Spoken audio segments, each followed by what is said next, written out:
every year.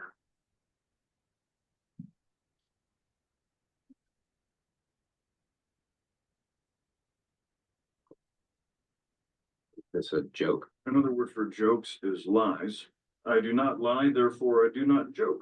Mr. Swanson, an estate of this size means that your children would never have to work a day in their lives. This is going to take some time. Trusts need to be drawn, tax shelters. That's enough. I do not need some drawn-out legal expedition to tell me what I knew when I was 8. Here's my original will. Do whatever lawyer nonsense you have to make it official, and I will sign it. Good day. Wait, what are all these symbols? I was right not to be threatened by you. We need to talk. That has never been true. I think I know what's happening. Thinking about how to divide up your possessions for when you die, it's tough confronting your own mortality. And I think it's got you spinning a little bit. All right? Wow. I had not considered that. Yes, I think that maybe you were onto something. Yeah. Just know that it's perfectly healthy to be thinking about. Oh, you're joking. Yes, son, I am. First joke ever. Don't care for it. Death does not scare me. What I am worried about is spoiling my children. I don't want them to be the kind of people who never work, live off their trust funds, who buy their wooden furniture. I will leave my children $50 apiece for the cab home from my funeral and a steak dinner. End of discussion. Okay? I mean, look, it doesn't matter how much money you leave your kids. What matters is that you teach them the right values. But if something horrible happens and you want your kids to be left alone with no safety net just so they can learn some kind of weird lesson, then by all means, leave your fortune to the wild boar who bores you to death. And never lose to a boar. Benjamin, after thinking about what you said, I've decided to leave each of my children 5% of my fortune. Wow, 5 whole percent. So I guess you are going to teach them a lesson. Oh my God, that's 5%? That is a lot of money. Wait, is this a joke? It is not a joke. Then my accountant wouldn't know the difference. Also, if something should happen to Diane and me, we decided that the kids should go to the most important people in our lives. Oh man. And I'm incredibly flattered. Ralph Pietkowski, his wife Helen. He's the maitre d' at Mulligan's Steakhouse. He knows me better than any. However, if they're not able to do it, which seems likely as they're in their 90s, you and Leslie are choice number 2.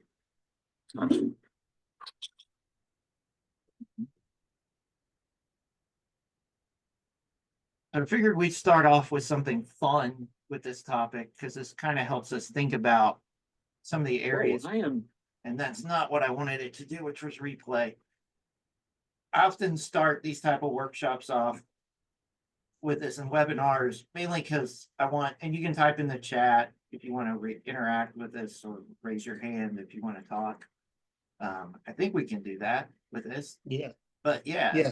So with this, you know, as we think about this, a lot of people feel like Ron when they're starting to think about how do we plan for the future? How do we think about how to pass assets on?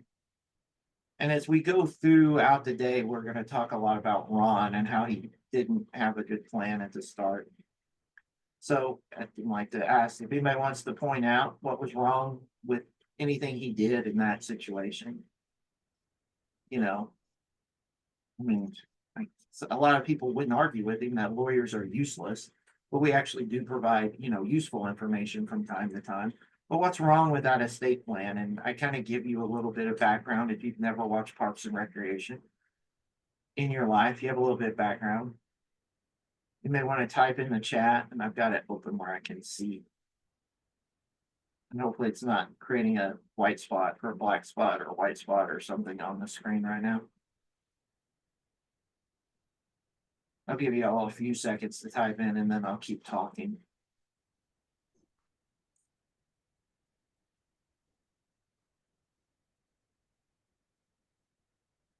As we go throughout, he has a doc. Yeah, he didn't think through the specifics. He didn't think, nothing signed. We'll talk about why his original will does not work. Mainly because he did it while he was really young and it wouldn't actually be legal. It's out of date. He's not taking into account anything about the family situation he has. He's not taking into account any of his assets that he wants to pass on. The one thing I will point out as we go through this, in a lot of cases, the government's never going to get anything you have. The goal with everything within the law is to make sure somebody that was related to you gets that property. And if they don't, if no one exists, then it goes to the state. But we rarely have those situations where we have to go out. I use this example with myself. If I were to pass away today, my parents are going to get everything I own because that's the way my estate plan is set up. Where my mom and dad get everything, and then down the road, probably my brother and sister or my cousins will get it. Probably my cousins, because I like them sometimes more than I like my brother and sister, but that's a normal family situation. Where you get along certain family members more than others, and the ones you fought with, you sometimes continue to have family beefs with over time. I'm kidding. I love my brother and sister. What could Ron have done better? He could have updated it. He could have thought about his family situation, other situations that were going on to make sure that is taken care of. And then if you were in his situation, would you handle it differently? I think all of us would say we would handle it differently, but in a lot of cases, no one really wants to think about doing this. Been doing this here for 12 years, at almost 13 years. And before that, worked at the University of Arkansas as a grad student doing basically the same thing. And nobody wants to think about any of these situations until the very end when you have to do it. We all think we're immortal till we're not immortal anymore. And even when we're not immortal, we still don't want to think about it. Oh, Yeah. So I in hear it. all of what we're doing, the goal is always to help you figure out where you want to go in this process. As I point out to everybody, as we think about this, your goal is to figure out where you want to go. The lawyer's job is to help you get there once you figure it out, or an accountant, or whoever else we got to get involved in this. But typically, in 80% of the people I work with, we really just need a lawyer. The accountant and everything else is probably less problematic. The other thing we always have to talk about is we have to talk to family about this. In the old days, we probably didn't do that as much, and everyone was shocked to learn how mom and dad had divided up assets, or grandma and grandpa had divided up assets if there was a will. We'll talk about what happens when there's not a will here at the very start, as Ron would have been in that situation. But when we do that, we really do have to communicate with heirs, because if we're running a business, we got a family farm, regardless of size, we really need to think about, does the next generation want to take it over? When my bio is read, my family still owns a farm in Oklahoma. Am I the likely person to take that farm over and living in Maryland? No, I'm definitely not that person. My brother, who lives closer, should probably be that person that does that, if he wants to do it, or if not, we have to figure out what to do and how to handle that situation when nobody wants to take it over. The other thing we have to think about with this is, we're gonna do all this, we got to develop new business plans and new estate plans that take into account how these heirs are going to operate in the business plan, because that could potentially be a problem if we don't have enough funds to support everybody on the operation anymore. So we have to really think about, what are we going to do to make sure everybody's being taken care of in this situation. And feel free to put questions in the chat or the Q&A box, or whichever one we need to put them into to make this work. So first things to think about are, with all this, what do we got to do? We got to start developing an estate plan. I always point out to folks, I can go back and review this, and I haven't updated these numbers, as you can tell, in about 7 years, but they rarely change. AARP does this study, I think every year, survey of their members every year, to figure out where are we at with people developing estate plans. Currently, we're at about 45% out of those 55 or older do not have an estate plan. It gets higher the older we get as we go through this survey, but potentially, as I'm going to talk about, we really need to think about it when we're younger, because issues can develop early on that could be handled when we're young. but we don't want to think about it when we're young. And this survey result rarely changes. We thought COVID would make it go up. It didn't actually make it go up at all. We had a huge spike of people thinking about estate planning. We did a whole bunch of outreach during COVID because we had more people thinking about it. We did it for, farmers. We did it for regular members of the community. Nobody actually moved on this. So it's still about 58% of Americans do not have estate plans. So as I point out to everybody, you don't have an estate plan today, regardless of what you are, stuff, you are in the majority. You might not be in the majority in other things, but you're in the majority for this today. So what do we need to think about in this process? So going back to Ron, we really got to think about if we got young children, who's going to be the guardian of those young children if something happens? I use my parents as bad examples periodically.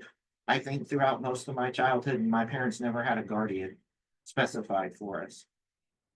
I have friends, the second they adopted children, they started thinking about who the guardian was going to be because my friend did not want her in-laws to raise her child, just based on things they had said about the child once they had adopted it.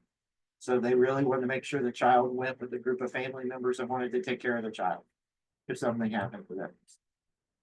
We do need to designate beneficiaries. So we have life insurance, payable on death bank accounts, other things like that. We need to make sure those are taken care of and they've been updated, especially if we're dealing with life insurance and one of the parties have gotten divorced at any point. We really need to update those to make sure they match. We can talk about some folks who have not done that, have been celebrities in the future, or as we go through this.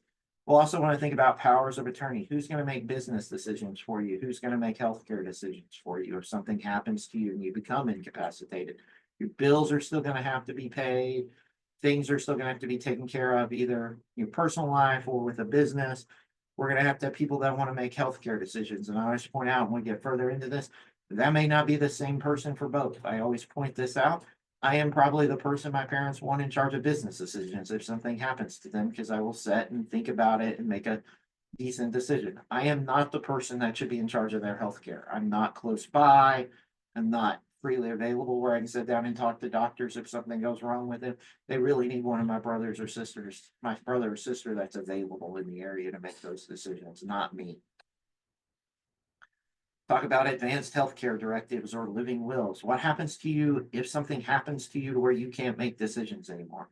You're on life support. Do you want that? Is that something you want to be taken care of? For those old enough to remember who Larry King was, Larry King's advanced healthcare directive was, as long as he was not suffering, he wanted to be kept on life support. His feeling was he had earned enough money over his life, he could be kept on life support as long as it was viable for him. And I heard him say that in at least 2 interviews when he talked about estate planning. We'll have a will, we'll have a trust potentially. That's not for everybody. There may be life insurance involved in this too. I put question marks because some people think with trust they need them. They often do not need a trust. They can do other things to help precipitate the plan and make it work. So you can put this in the chat. Put some famous people up there for us. Who are these famous people and why are they up here?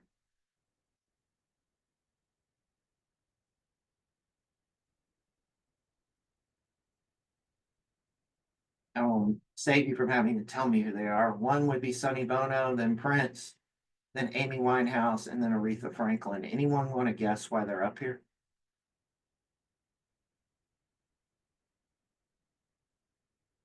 You can put in the chat. I am paying attention to the chat. Yeah, none left a clean will. Yeah. All of them died without a will. It's often pointed out to me that Amy Winehouse was under 30 when she died, but she still died without a will. So I use her as an example. I could use Chadwick Boseman, Black Panther, who had cancer, knew he was dying, and still did not have an estate plan when he passed away. Mm. Yeah. So it is often a problem among everyone that they don't want to think about estate plans. Sonny Bono was in his least 60s when he passed away unexpectedly. He did not have an estate plan.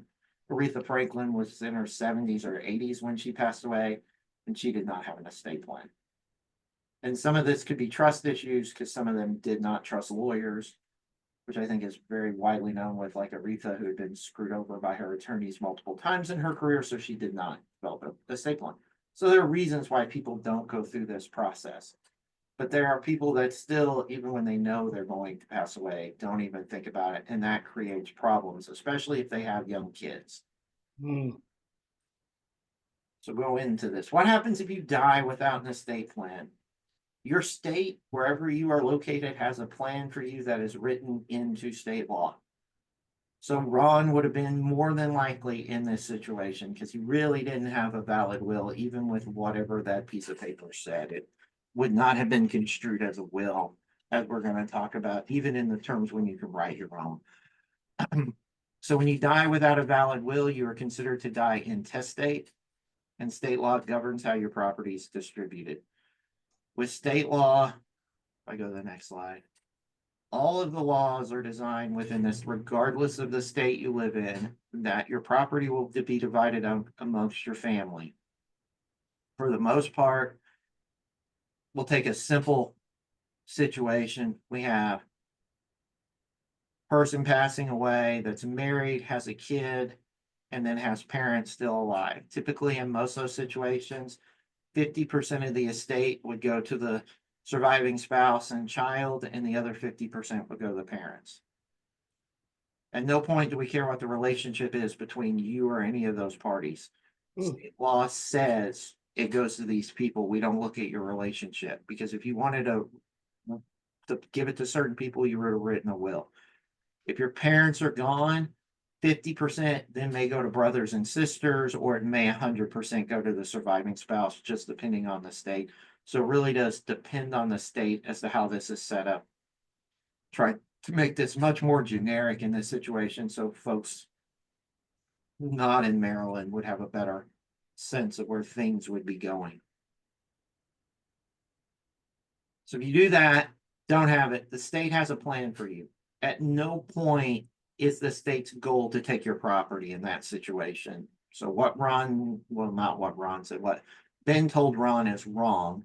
It would always go to a surviving spouse or surviving family or other family members beyond your parents. So we really have to think about, is that who we want that to go to? The other thing to point out that I always have to point out to people is, if you pass away while you're going through a divorce and you don't have a will, 50% of your estate is probably going to your surviving spouse, who would soon be an ex-spouse, but you haven't finalized the divorce yet. So if we're going through this and we don't want stuff to go to in that situation, we really need to have wills set up to make that work. And this has consistently been a problem over time. I like this quote from the Arkansas Supreme Court because I think it sums up quite well who can create a will. It doesn't, you don't have to be a genius, a high school graduate, a college graduate, or even attended grade school to make a will. Anyone can make a will and get it done through an attorney's office. All you have to be is sound mind and over 18 years old. And what sound mind typically means is, I can walk into a lawyer's office if I'm the one creating the will or having the will done for me, and I can tell them who my heirs are. I understand who my children are. I understand who my family is. I understand all that, and I can still make decisions. So one estate planning tool everybody should think about, because it's the simplest to do. It's the easiest to do. And I often tell people, and lawyers sometimes don't like this, there's enough websites now offering legal services that will do this for folks, that actually do a really good job at getting attorneys in the state to work with you and help you get through this process, often at a discounted rate that people may be able to afford, because I know this can be an expensive process to go through depending on the size of the estate. So Ron's will would have been what is known as a holographic will.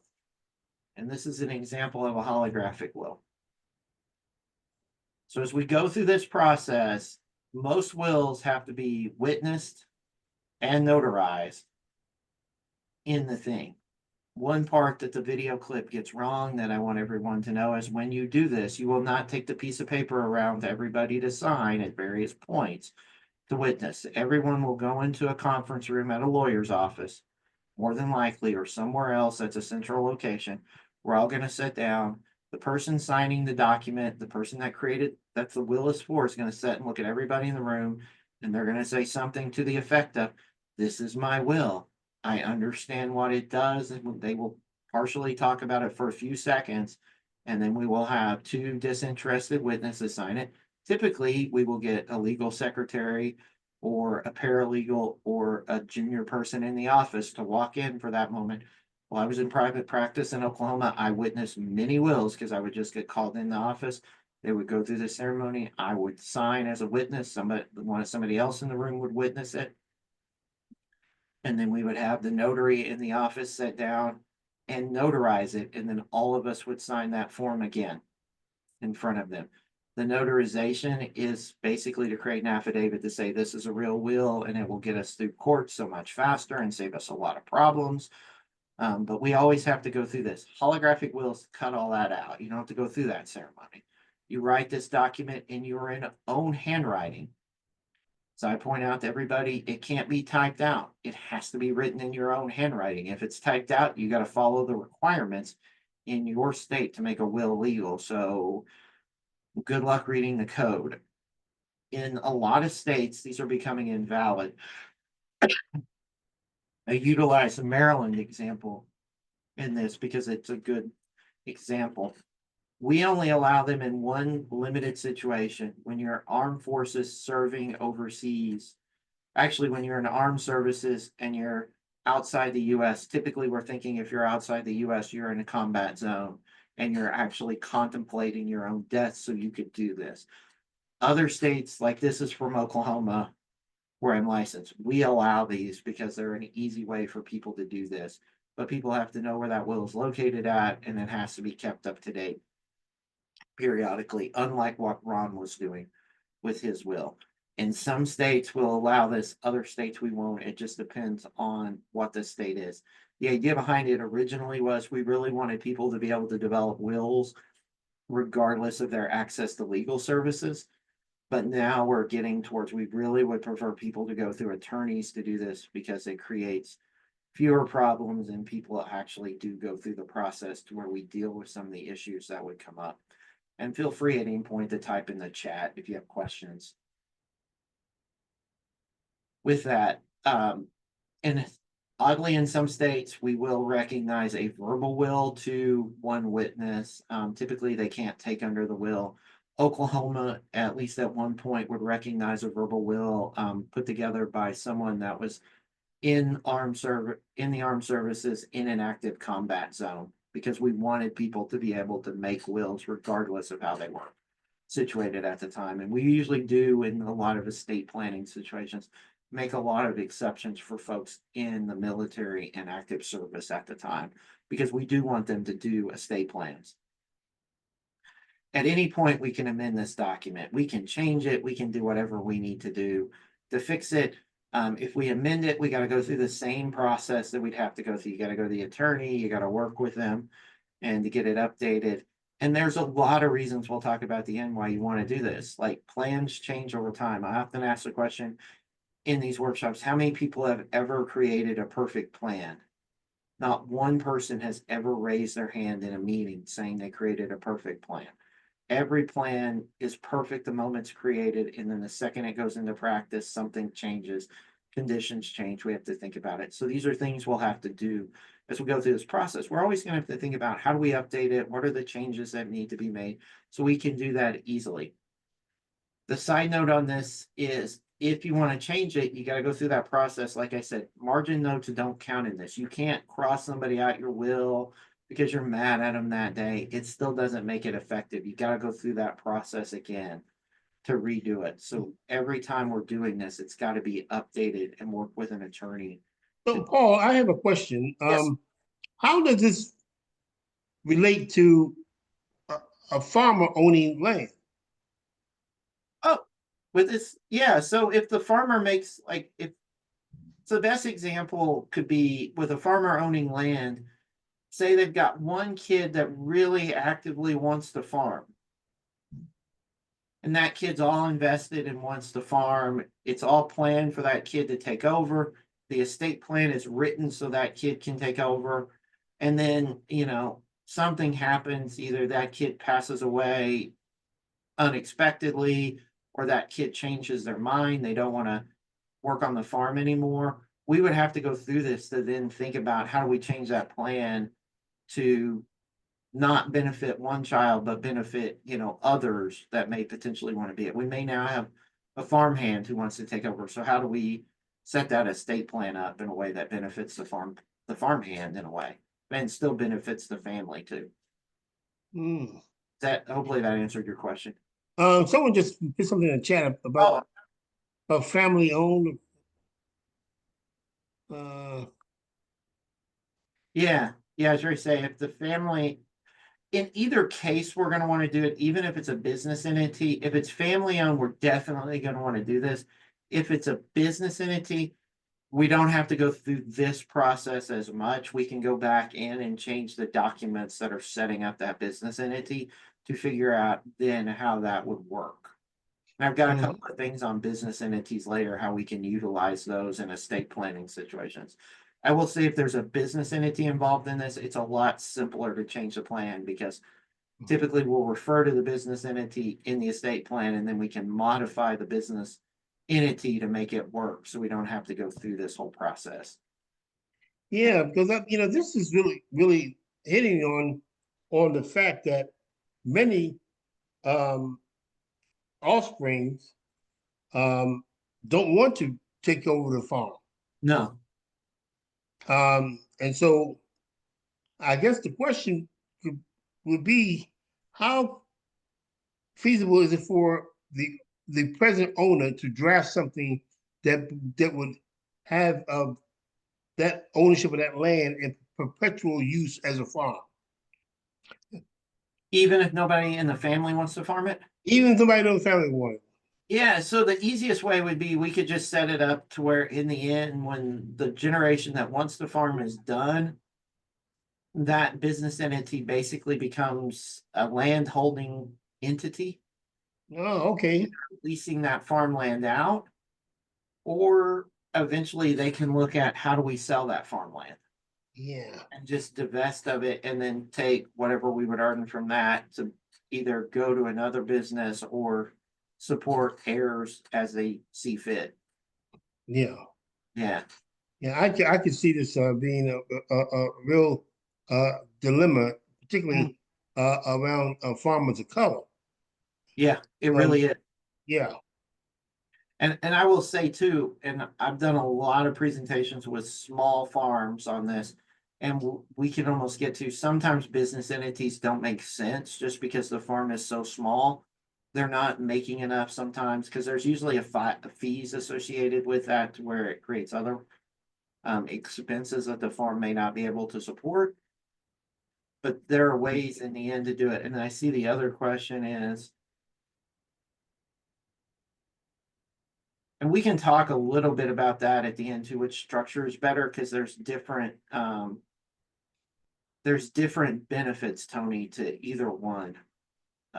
To any of those three, or even a corporation or LLC could be thrown in there too, to manage it, and we can talk a little bit more when we get to that part too, because it really is. I know a lot of farms now are looking at trying to how to set them up as nonprofits Mm, and do that, which I always tell people, if you want to go the nonprofit route, you really got to work with a good attorney that knows nonprofit law, because there's a lot of like various things you need to pay attention to, not only in the law, but tax law, to make sure you maintain. yeah, but more importantly, they will lose the single ownership of the land Yeah, because it goes in it'll go transfer into the nonprofit corporation.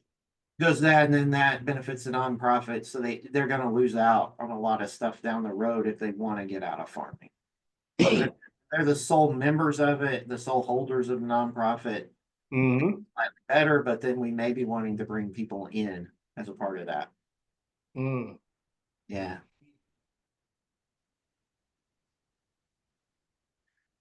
In a lot of cases, a trust would be better just because it's easier to manage. And I've got a couple of slides on trust that we can talk about here in a minute. But yeah, trusts usually in a lot of cases are easier to manage. And we can kind of dictate in the background how that trust is going to operate slightly easier than we can with an estate plan. or with a will. And we can more formalize how assets will be divided, or, so we have a family member that wants to farm, but then they don't, we can sort of manage that better in the trust. And I will say this is a lot why we keep talking to people about communications. If we can talk, and I can get your email at the end, then we can trade some emails back and forth on it, because there may be a lot of stuff I have to go through to do that. As you're saying, that's the main reason why a lot of people have been thinking about it, is it opens up a lot more grant funding if you go the nonprofit route. We've had at least a couple of meetings here with farms that are smaller, and they're thinking about, how do I become a nonprofit and work with the university to do educational outreach on my farm and get Okay, dollars to come in to help sustain the farm, because there are usually a lot of smaller operations.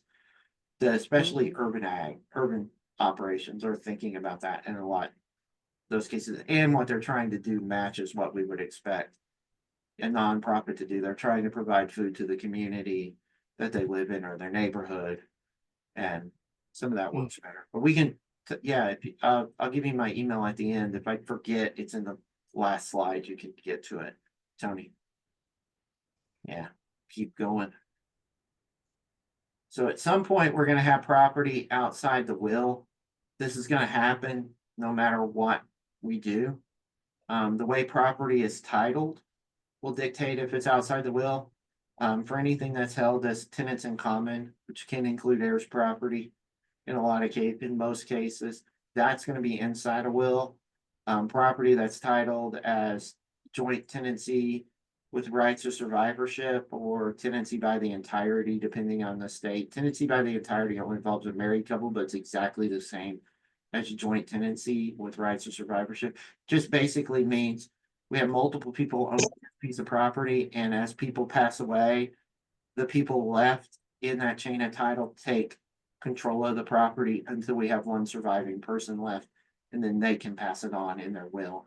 So we typically see that a lot more with family-owned land, to where maybe parents and children decide this is the way we're gonna pass the farmland on, so we just put everybody on the deed as joint tenants with rights of survivorship, then we don't have to go through the will. A lot of people don't like doing wills and going through court, as we're gonna talk about, and prefer to go through any method that does not have to make them go to court. Payable on death accounts, typically when you go to the bank, you select who gets them. I always point out, all my bank accounts are payable on death to my dad. So I hope my dad will at least pay my debts when I die, and help pay them out of my bank accounts. But that was the easiest way to set it up. If you're married or have a business account, that's a joint account. That usually goes to the survivor in those cases. I already said the stuff about real property held with joint tenancy, anyone in that, it goes on. So we're gonna have property. We won't include this in the will. We'll talk about it. It's included in when we talk about estate taxes. But as I'm gonna point out, estate tax is gonna, even if it goes down, gonna impact so few people that are typically doing this. So trust. The reason we want to do this is, as I'm going to talk about, trusts are often a way to bypass having to go to court when we're dividing up assets. We lay out in the trust how assets are going to be divided when the party passes away. So it's a lot easier to manage, and all we got to do is go in and change the trust documents to how that's going on. Most people do living trust, where they still have that ability to make those changes over time. The reason we often want to consider these, or a reason they're considered by a lot of folks, is if we're getting close to the federal estate tax limits for this year. And I had meant to Google it to see if IRS had released the numbers for 2025 yet, but my guess is it will be around 14 million for 2025. For 2024, if your state is over $13.61 million for an individual, or 27.22 million for a couple, you probably got to start thinking about a trust, because there's ways to avoid estate taxes with a trust, and there's ways to do generation skipping, to where we don't have to pay the taxes right then, and we can bypass some of the taxes. As I don't have the numbers in front of me, but when we're dealing with ag, the Economic Research Service at USDA, even when it was lower, I believe the federal estate tax touches less than 1% of all American farms. You have to be a really, really big farm to get to this level. Most farms are never gonna get close to this. Now, depending on the area you're at, East Coast, West Coast, there may be farmland that has higher values for development that hasn't been put in conservation easements. That may create some problems that we have to think about, but there are tax things we can talk about that will lower that tax. Step two, if we're dealing with children or that are disabled, a disabled family member that we want to care for after mom and dad pass away, we really do need to think about this, or minor children, this is a way to control assets, so they benefit the minor children until they become adults. The other reason we think about them too is we may be thinking long-term, and the family member may actually want to set them up early on. So there's a way to manage their estate, if they become disabled. I've had, great aunt, great uncle, not involved in ag, had careers outside of ag. They set everything up as a trust and then ended up with dementia to where it was much easier for their children to manage their estate to help take care of them over time while they had to get into long-term health care that had, stuff to help go to facilities that worked with dementia patients and Alzheimer's patients. So there are reasons why people think about this early on, so we can set it up early on to benefit ourselves. Going back, we can also use it as a way. I don't have it here, but we can use it as a way for a farm to basically manage the farm if something happens to mom and dad. I've seen a lot of farm clients want to utilize these as a way to do that. We can do this in a lot of ways. If we're dealing with minor children or disabled family members we want to care for, we'll just set it up in the will. We'll set property aside in the will that will go into the trust that will be managed for them. If it's a child, it may be the entire estate. If it's a disabled family member or disabled adult child, we may look at doing that as a way to do it to manage their health care as they age.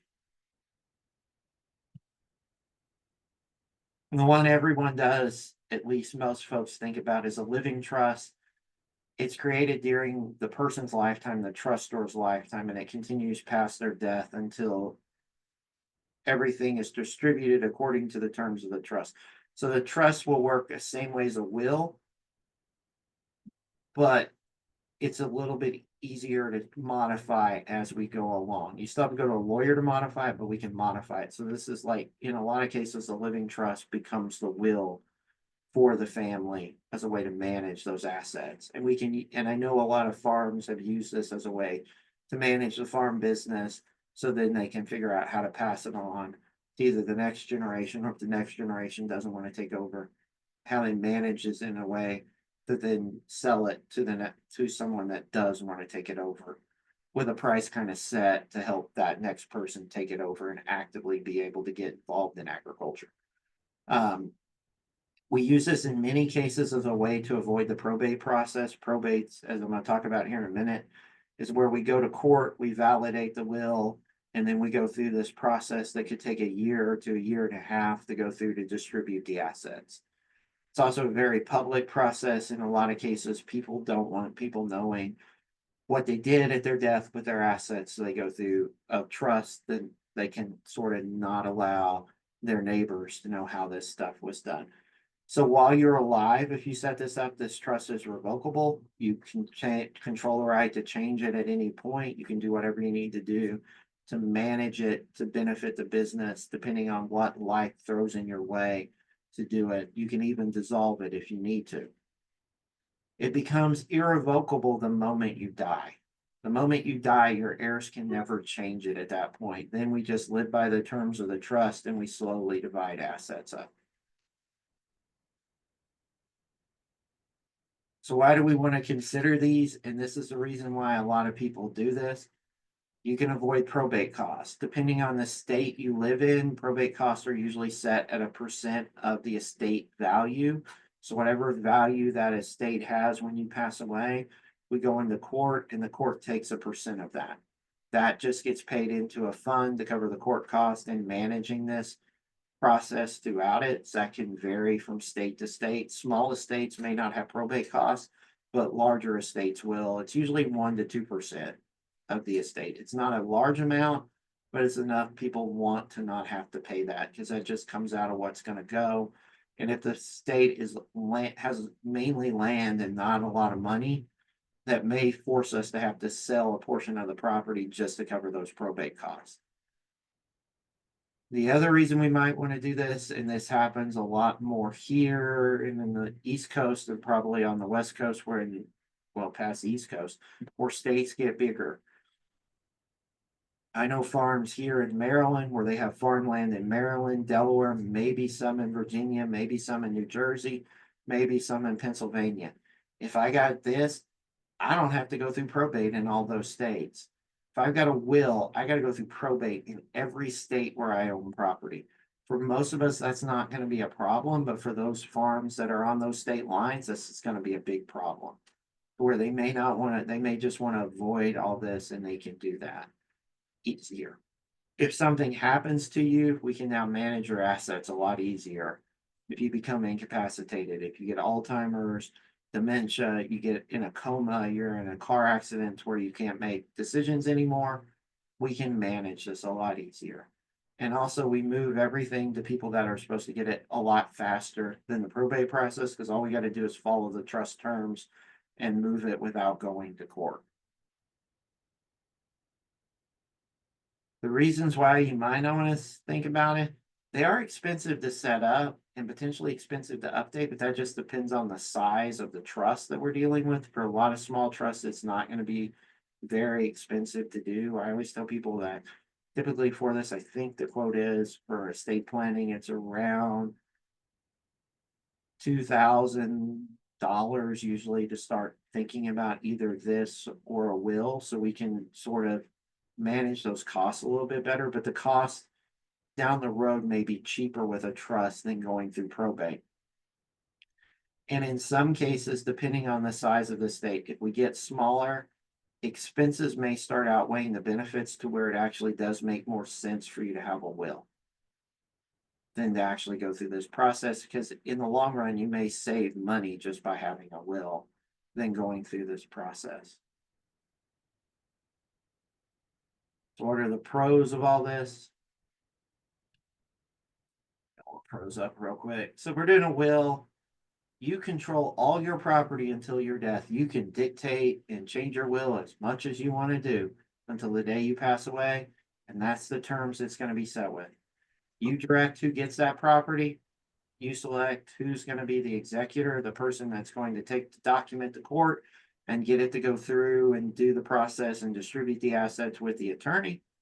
If you got minor children, you can do, you can select guardians, and I have to point this out, it's not often parents. My faculty advisor, when I was doing my Ag Econ Masters, had adopted his granddaughter. Him and his wife adopted their granddaughter because their daughter could not take care of her at the time.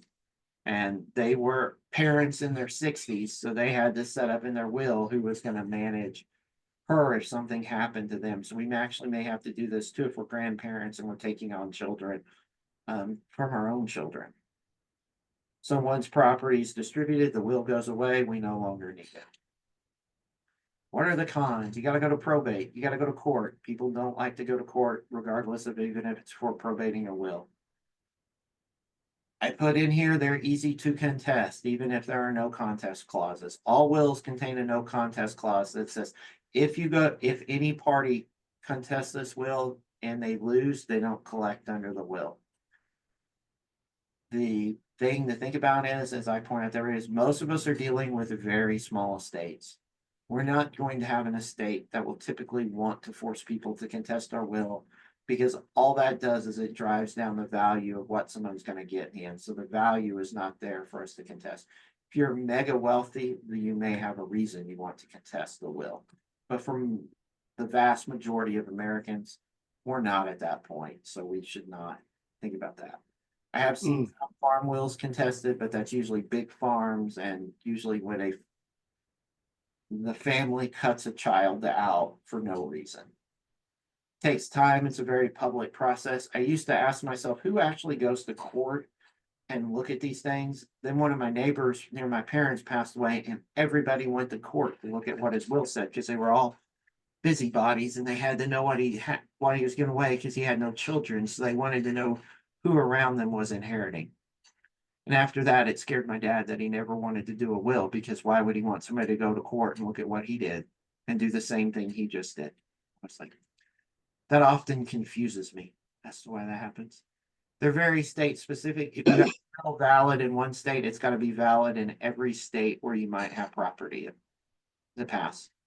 So it can be a timely process that requires stuff. And I see a question in the chat. Yeah, busybodies is a nice way to say that. I might have called them busybodies at one point when I was home and I saw the will was in the back of the pickup.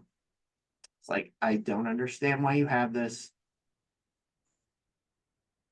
So why do we want to do living trusts? We don't have to go through probate. There's no public information. It's only the people in the trust that know.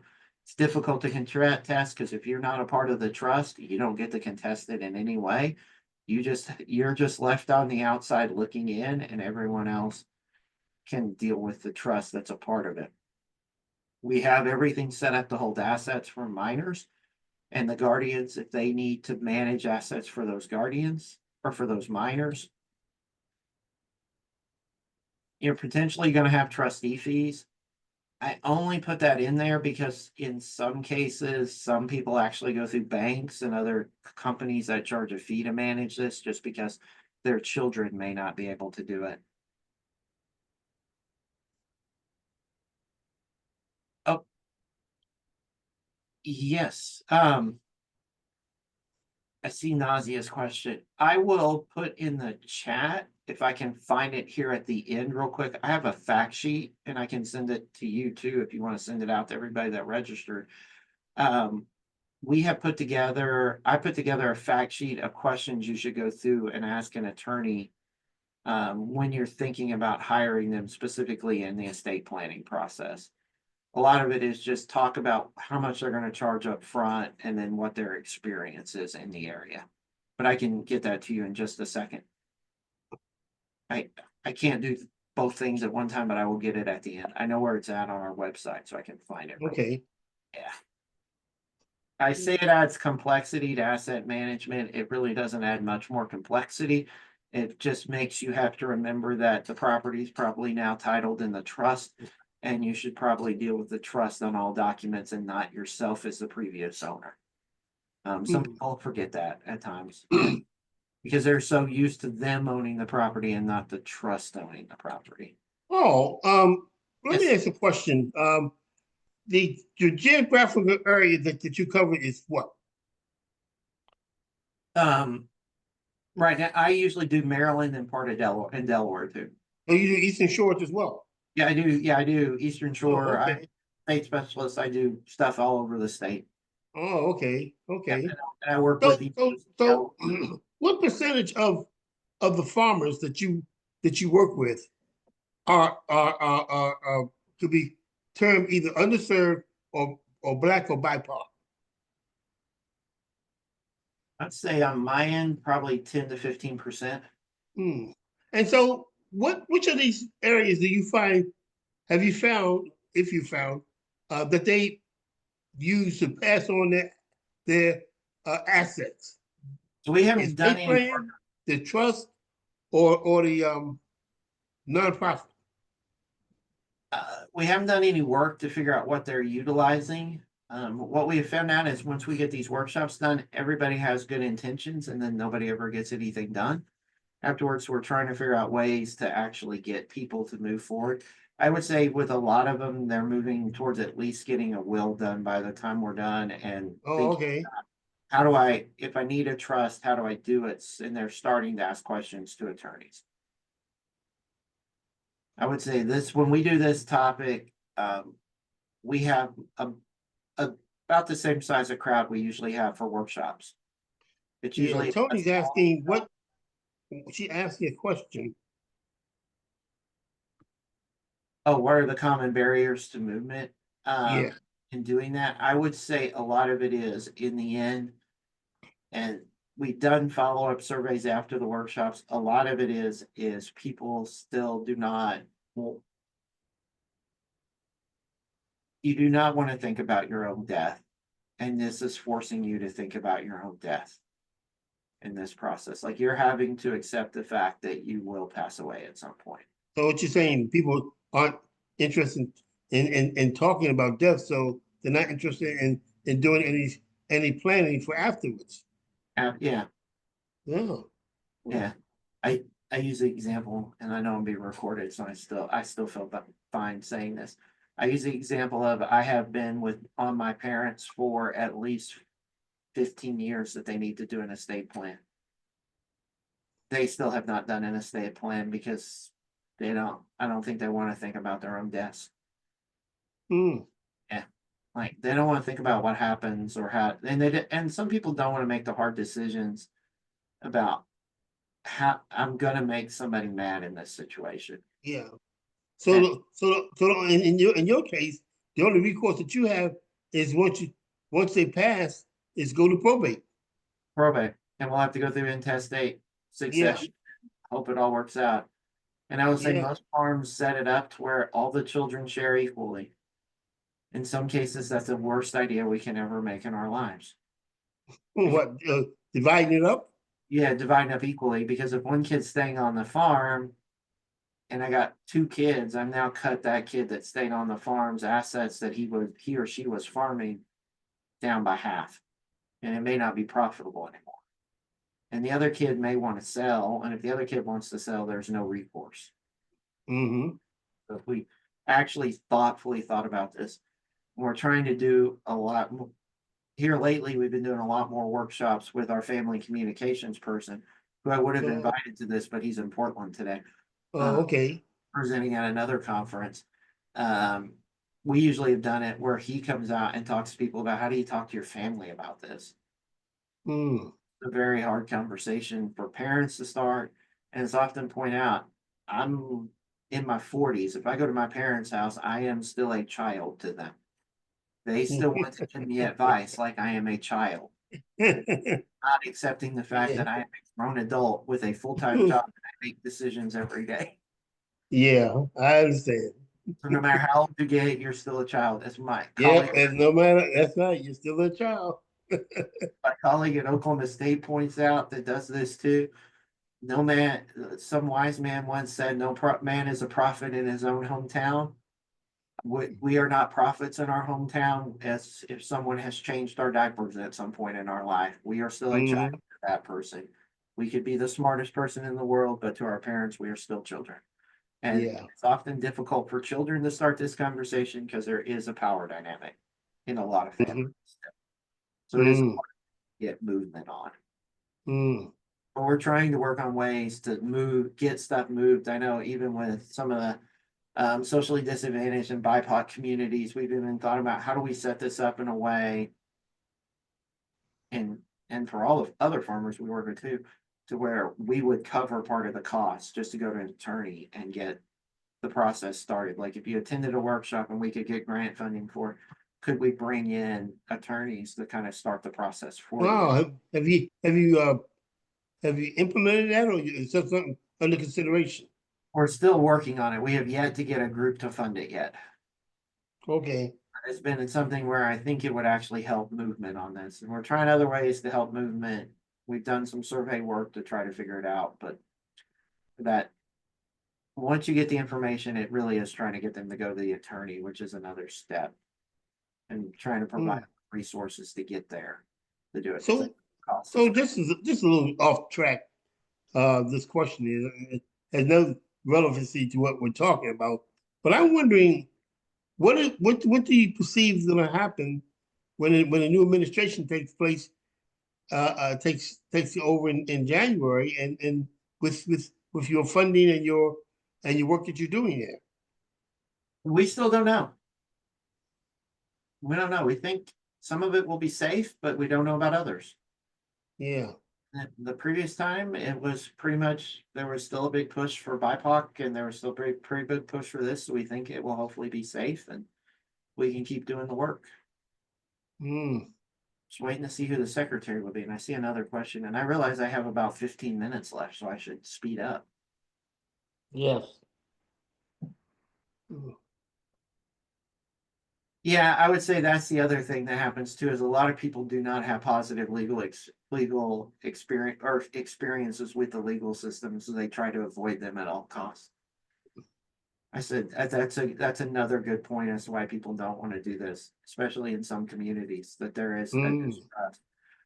I will speed up and I'll get to some of this. We've already kind of talked about durable power of attorneys. You really need to do this because this, once you go to the lawyer's office and you're in the lawyer's office, we're going to make you do all these documents while you're doing this. It's not just going to be a will. You're going to do a durable power of attorney, which is basically says if I'm incapacitated or something happens to me until the moment I die, this person can make business decisions for me. The moment you pass away, the power ends and we move to implementing the estate plan.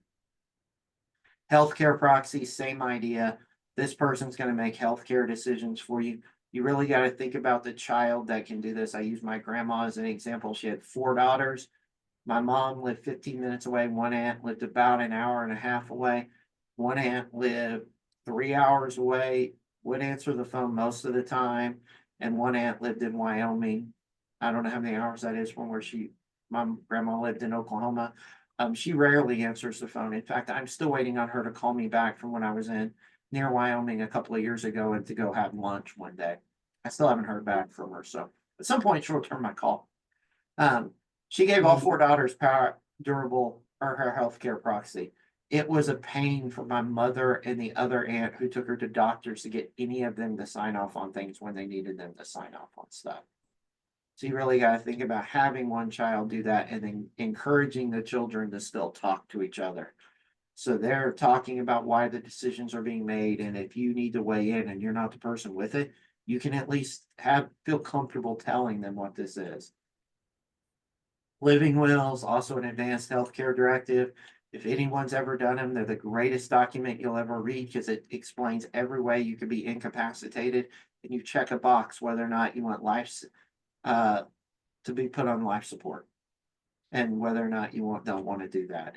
They are very state specific. In fact, they're often written into state law how they have to look.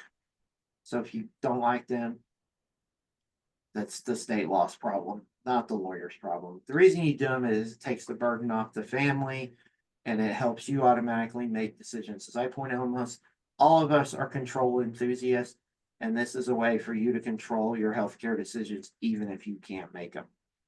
But we'll make them do this. I'm going to skip over the tax considerations because I just kind of did this.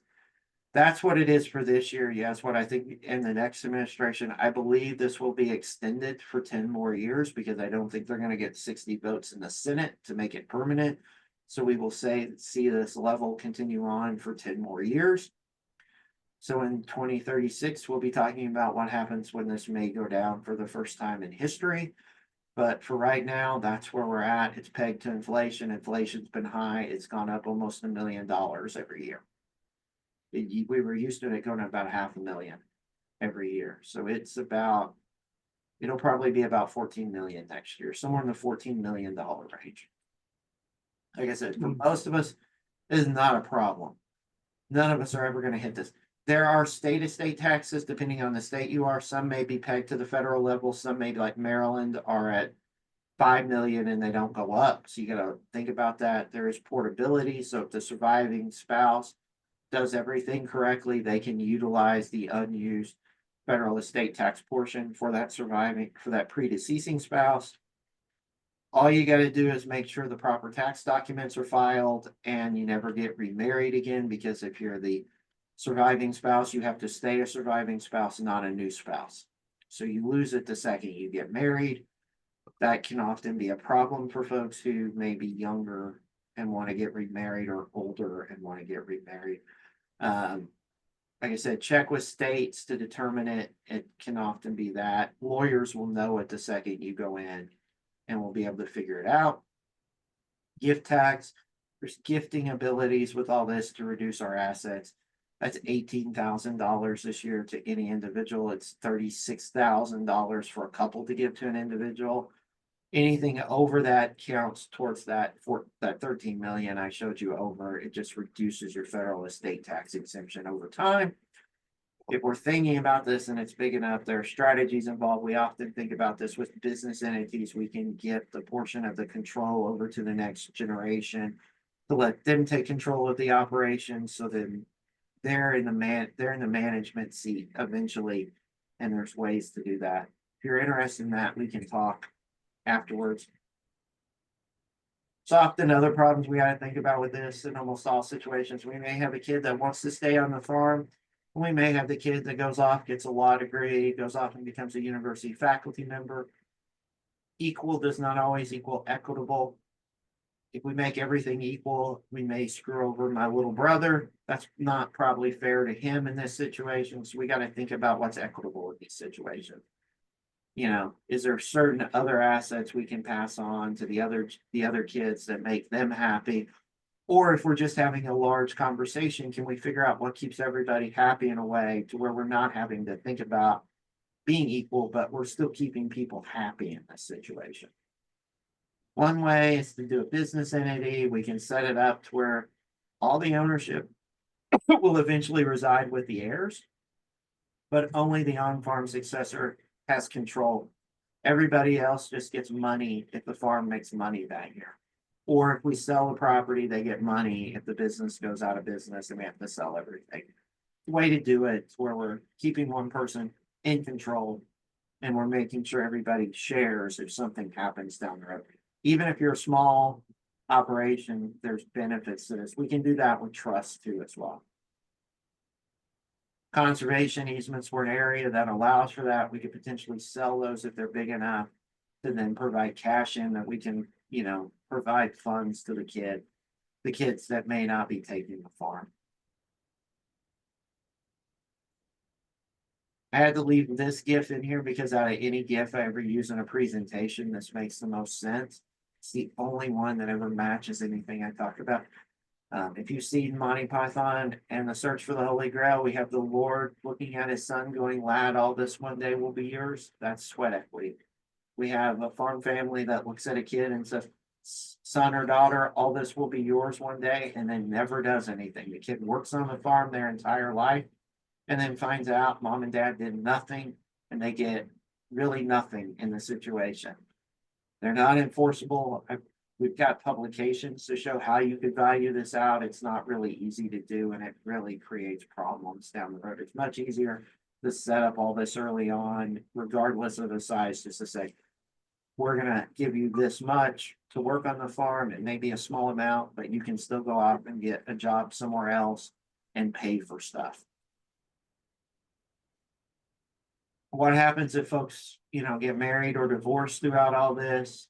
We often have to think about prenuptial agreements because that's even small farms. Somebody getting remarried or divorced can screw up an estate plan where somebody may think they have a right to the farm and they may not. Other reasons is we might have a complex family. We got a husband and wife who both get remarried. They have children from previous marriages and they have no plans for other children. This is the Brady Bunch. In most cases, we want to make sure that assets that belong to dad's side go to his kids and mom's side go to her kids, and anything that develops over the course of that marriage is equally divided amongst the kids. We may have to think about prenuptial agreements and all of this. And I do know farm families that have had to do this even with small farms because they are thinking about how do I divide this up if something happens to a marriage. And then the last little bit, along the way, we're going to think about revising this. As I said, nobody creates a perfect plan. At some point, there may be a birth, there may be an unexpected death, somebody may get married, somebody may get divorced, somebody may get disabled throughout the process. We may end up growing bigger in the operation because we brought the kid in. We may be able to bring in more farmland. So we got to think about how that's going to be handled. We may get rid of a large amount of farmland because we need to downsize. So how that's going to be handled. There may be a major legal change. As I pointed out in previous workshops, when we didn't know how the election was going to turn out, the biggest legal change that could have been out there was what happens if we go back to the old estate tax limitations pre-2016. That would have reduced it down to about half. It probably would have brought in a few farms, but not that many. I think USDA still had it at like 1.5% of the farms that would have been impacted if we went back to pre-2016 law and taxes. The other reason to do this is nobody creates a perfect plan, and we just need to do it on a regular basis. A major reason has always been people got to think about estate taxes. That's often the thing that drives folks to do this. I've often pointed out the biggest way to get farms to actually think about succession planning is to reduce the estate tax down to such a low level that it would force them to have to go in and think about ways to do estate tax planning and actually do that. That people often, regardless of your experience with the legal system, nobody on this call probably wants to pay taxes, more taxes than they have to. And if there are ways to avoid taxes, they will probably gladly figure out a way to do it. So I've often pointed out the best way to get every American to do an estate plan is to just reduce the estate taxes down and force them to go into a lawyer's office and get away and do it. We may have the on-farm successor pass away. They may no longer want to farm. That all happens. We got to look at how we change all this. All of this requires communication. I see there's a question I will get to in about 2 seconds. And tools that we talked about help us figure out how to fix this. I always point out to folks, if you can figure out what your goals are and how your family wants to act, and you can kind of give a lawyer a plan, we can figure out how to make that estate plan work for you in that case and tell you exactly what tools may work, why other tools may be better, why they may not be as good. But we really need to have you start thinking about this ahead of time. And a lot of what we do in our workshops is trying to get folks to think about that ahead of time. So they walk into an attorney's office and save a lot of money in the process because nobody wants to pay more money than they have to on stuff. And the final thing is with all this, you have to at some point talk to your family. I do a blog at agris.umd.edu. Anybody in the southern region, including Maryland, you can go to southernagtoday.org. We do a lot of stuff with fruit and vegetables, commodities, policy. At various points, we were trying to make sure we did more on heirs property, and we've done a lot on heirs property, if I remember correctly. I'm a part of the legal team, but we have teams doing marketing, policy, all sorts of information on there. If you're interested, you can check it out. And then what questions do folks have? I'll put my contact info up. Oh. While all that is going on, I will continue to share and I will find the fact sheet real quick. Do we have any questions?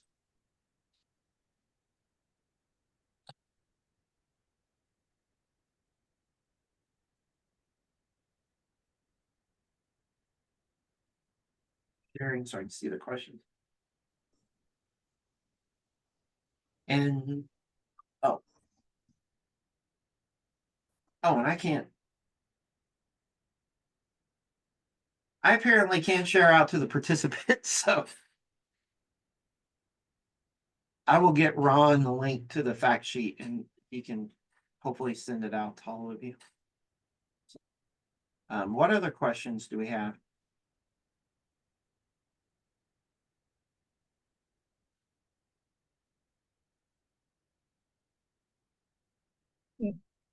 And I don't know if you can send that link out to all the Yes, participants. Paul, get it to me and I'll make sure that everybody gets I just put it in the chat.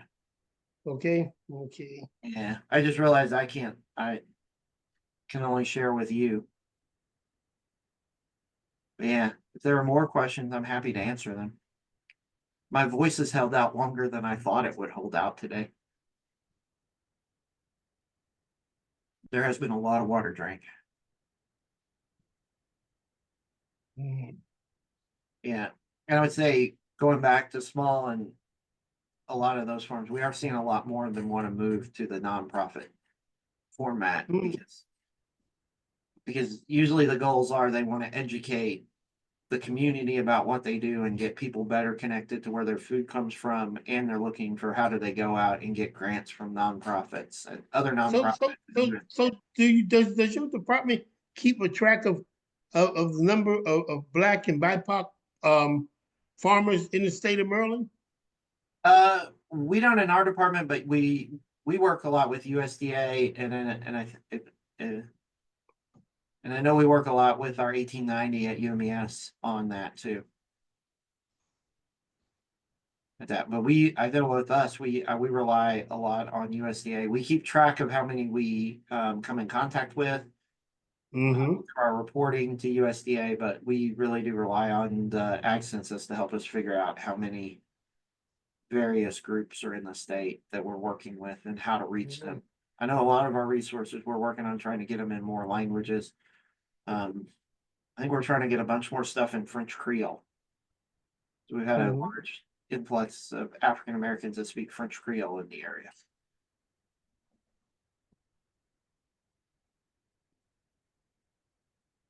I'm not seeing any more questions, so. thank you Yeah, guys I'm for not showing seeing up any way. today. This was fun. Well, thank you, A thank lot you, of good thank you, questions. thank you. I'm gonna try to wrap up this year. I'm working on a grant right now, but in 2025, I'd like to reach back out to you again, and maybe come up with something. I'll think on it. Okay, yeah, let me know. Yeah, Always I'll have- think on it.